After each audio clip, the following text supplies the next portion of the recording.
In 1930, our first Prime Minister, Jawaharlal Nehru, promised the Sikh community for a separate Sikh state that would be as large as the Sikh empire was, but later betrayed their trust and denied his promise.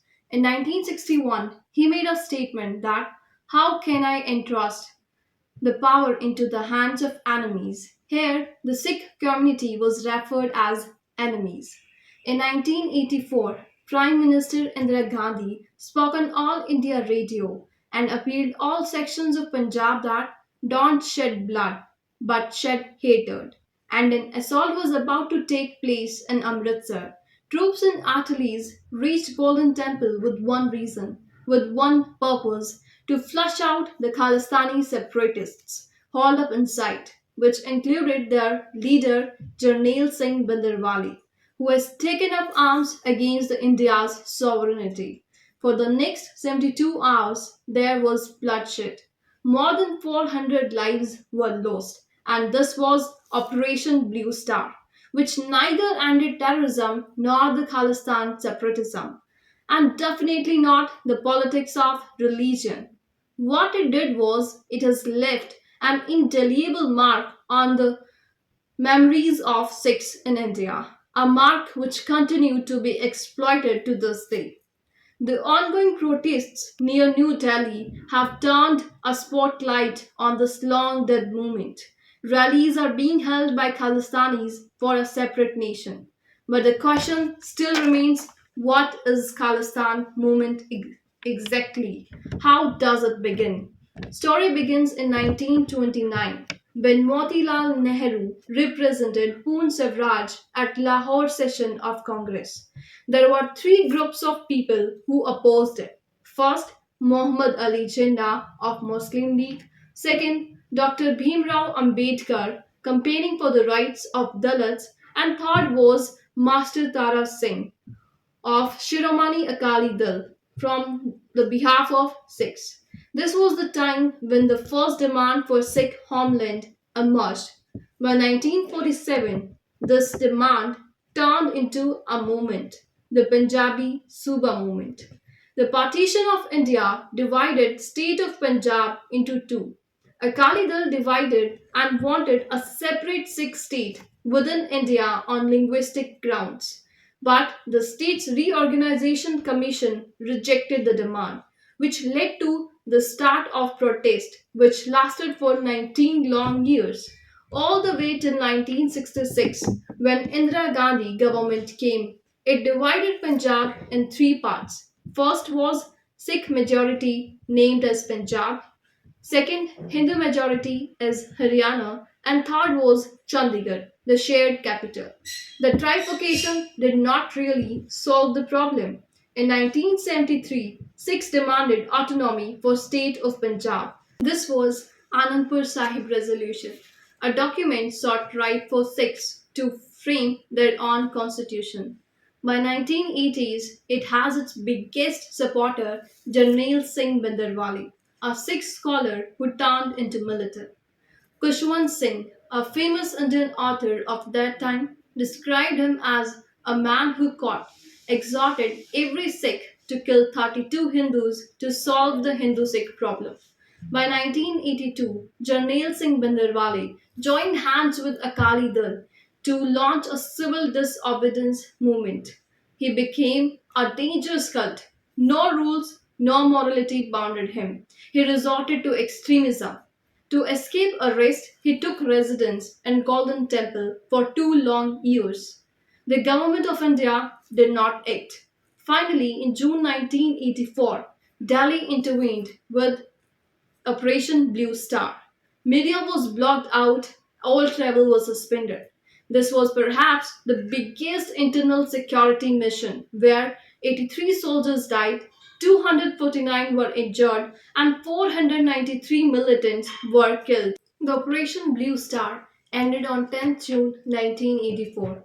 After 4 months, on October 31, 1984, Indira Gandhi was assassinated by her two Sikh bodyguards. Followed by NTC criteria, estimated 8,000 Sikhs were killed. which led to 2 decades of unrest in Punjab. There were multiple attacks by Khalistani separatists, included 1985 bombing of an Air India flight over the Atlantic. In 1986, assassination of General A.S. Vidya, the 13th Army Chief of India. In 1995, Chief Minister of Punjab, Bhayan Singh, was killed in car bombing. And all these attacks were claimed by Khalistanis. Many Khalistanis have found safe land in the West, thus leading their further life in US, UK, Canada, Germany, and Pakistan. And the most notorious of them all is SFJ, which stands for Sikh for Justice, headed by Gurpatwant Singh Pannu, a law graduate from Punjab University, currently in US and uploading many videos on social media on the same issue.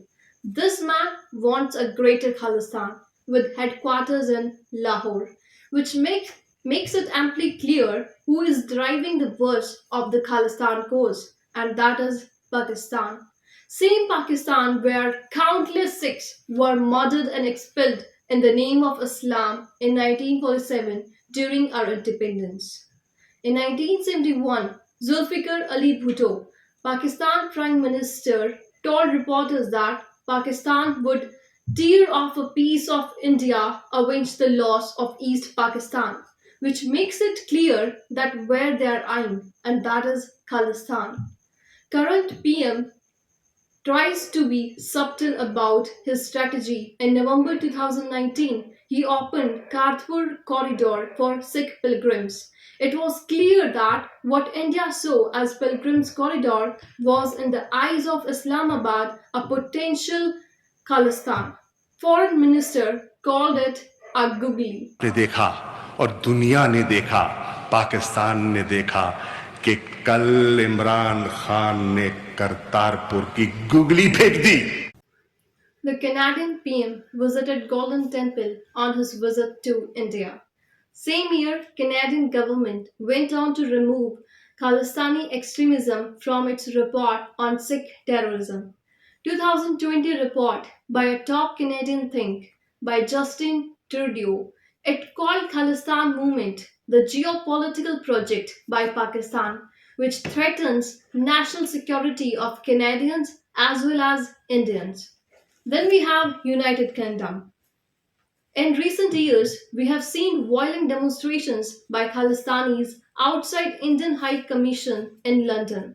In fact, 2 years ago, a protest in London was hijacked by the Sikhs for Justice. Pro Khalistan's flags were raised.